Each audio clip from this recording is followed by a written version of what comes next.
So welcome to this first impression video of the Stridsvagn 103-0 in Swedish. In English, the battle wagon, perhaps 103 -0.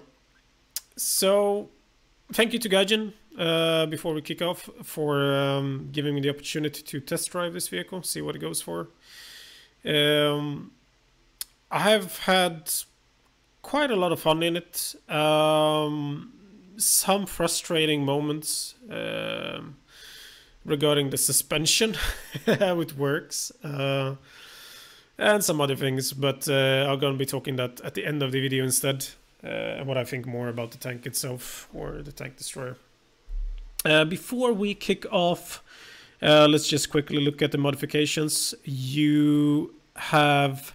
The only smoke you have access to is the rökgranat, which is a shell. So if you want to smoke yourself up in bad situations, you need to load this one, which is fairly possible because you only have 4 seconds of reload. So at this tier you can really do it, but yeah, still. It only gives 25 seconds of smoke hold time, which is not a lot. It has a laser rangefinder, which is really cool on this tier. Maybe a little bit overpowered, but yeah. I've been mainly using this shell type, the 61.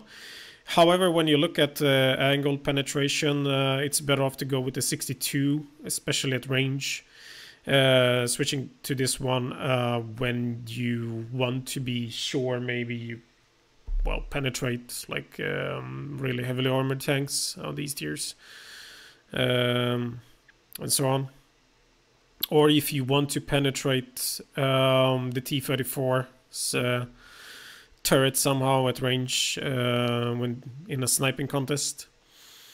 Both are fine, but yeah, maybe this one is the better one at further ranges away. However, this one is for free. So we're gonna move on to gameplay now, and I'm gonna be talking a little bit more about the armor and the quirks of it. What I really did not like, to be fair. So moving on to the gameplay here.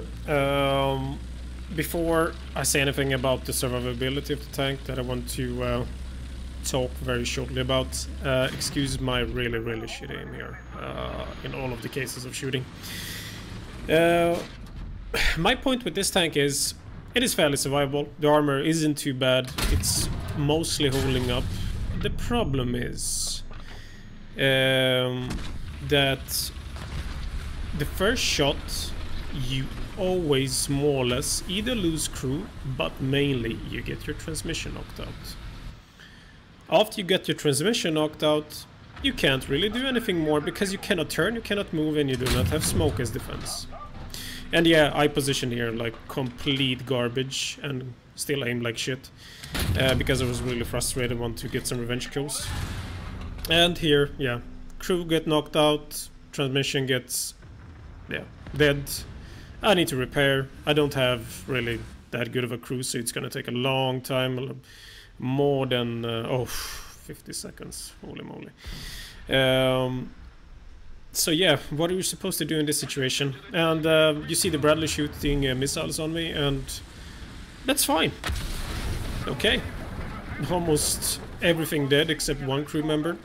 I don't even, I think, yeah, I put out the fire, but the next one of course sets me afire again, and there's no point. Like, I can't move, my team can't kill these guys in time, and what are you supposed to do? You can't do much. You can, of course, if your gun is not taken out, load a smoke shell and shoot in front of yourself, but still, it depends on the case. So we're gonna go ahead and I'm gonna showcase you when I actually properly aim this time around. I'm gonna try and go on the sniper hill, as you might call it. We'll fast forward a bit out of some boring gameplay. I follow one of my teammates here. This is kind of risky position, but in hindsight you really have a good overview of the battlefield. And also it might be perhaps a little bit unexpected. Another fast forward here until we see some targets coming up. We have the caps here. I spot a Doom Turtle very soon that is about to come in the line of fire. And I try to also keep an eye out a little bit on the flank here on the sides, because there was a Scorpion there before I actually came up on this ridge, I think. And there we have our first custom of the day. I do not take the shot, of course, at once. I just wait a little bit, see what he's gonna do, and get a little bit lucky here. Killed the engine, and I think I killed... Or did I ignite the ammo there? It was a little bit hard to see, but yeah. Decent shot. I actually aimed just for the engine to disable him at first, and then follow up the shots. And here we have a little peeker. I wait for him. Since you have a laser rangefinder, you can home in on target fairly quickly to take your pot shots. Well, I kinda screw up almost everything in his turret, I would say, with the first shot. The second one doesn't go in. I try and see if I can somehow lob the shell over the terrain there, but that was just a guessing shot. In the meantime, I think there is soon to be another target. Yes, there he is, exactly. I spotted another target, and it's a Japanese. I tried to go for the middle of the hull, but actually nearly missed the ammo, so I follow up with the second shot and kill the entire crew and make the ammo explode. And then we have our previous customer comes back, and boom! Destroyer takes him out now, joke aside. I didn't want to go for his gun barrel, but since I find this gun to be a little bit fiddly, I just went for it, and our teammate killed him. And here is the little Scorpion. I think it's the same guy as previously that was camping on the side of this ridge. And this is how you take out the Stridsvagn really effectively from the side. A cheeky bugger sneaked up, and yeah, he kinda killed the entire crew there. Moving on to Poland. What to say? You see my position there. Fast forward it. Not the best position because I barely can see shit here. Excuse me for my language, but I kind of get some decent side shots in, but I am a little bit unlucky in these with these shots. Like, I have a hard time seeing the targets. Even when I hit the Canaveral there, I don't really kill him. Here I think we have a T-34. Try to see if I can shoot him on the turret, but he's just too low because of the undulation over there or the hill. So what I do is I'm thinking about going forward here, but I quickly decide not to because it is a tank destroyer, and if I screw up when I rush him or try to kill him, and if he has teammates, I'm gonna be dead. It's better to just stick around here and be a dirty little filthy camper, and just try and do what I can from this position instead. So, and once more, the position is not shit, but it's not good. On this map, the enemy team pushed quite heavily into B and into A, so the position wasn't the worst. I got some decent side shots into these guys, but didn't really stop them from continuing their push. I was thinking about going up on the hill to my right, a little bit backwards, The problem was, however, if I went there from the start, I was a little bit afraid of getting flanked also by a light tank or something similar, which has a turret, which has perhaps easier time to stabilize the gun when stopping compared to me, so I didn't want to take that risk. I just went a little bit more safe. And here's a, I think it's a super Pershing or Pershing. I am really badly here. This was another tank. There was 2 tanks here. Shoot out the guy in the engine, that's okay, but as I said, I really have a hard time seeing due to the trees and bushes and everything around.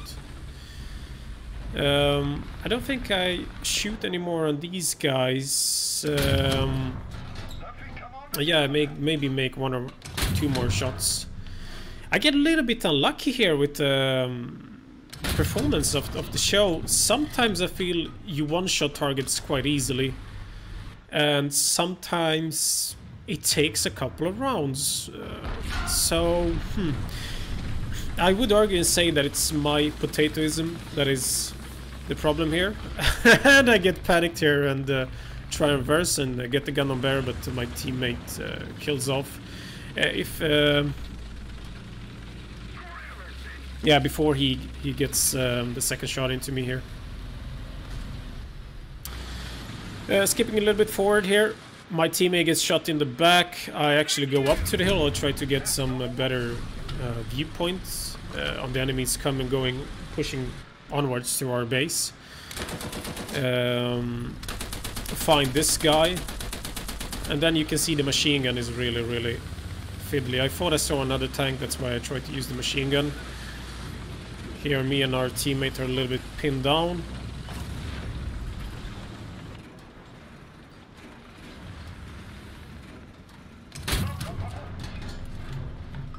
And there's the second Carnarvon, I think. Yeah, exactly. And now I follow up the shot, hitting the ammo. But in the meantime, I think my teammate got taken out, and me as well. And I get set on fire. And as I was talking about previously, I can't really move right now, so I'm just an easy target to kill. I hope you enjoyed the little impression of the Stridsvagn 103B. It is a decent tank. It's quite a decent tank destroyer in right capable hands, and what a way to finish me off there.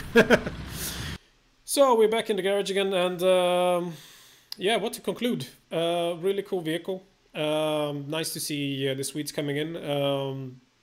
I don't know. I don't want to say this vehicle is overpowered in any way.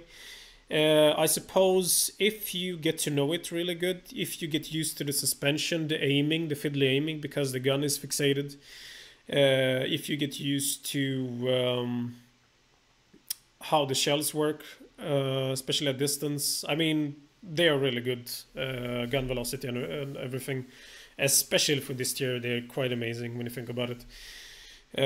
Decent pen, okay mobility, not the best, not the worst. I suppose it's good enough. Maybe it won't be that fast to flank around in time, perhaps, but yeah.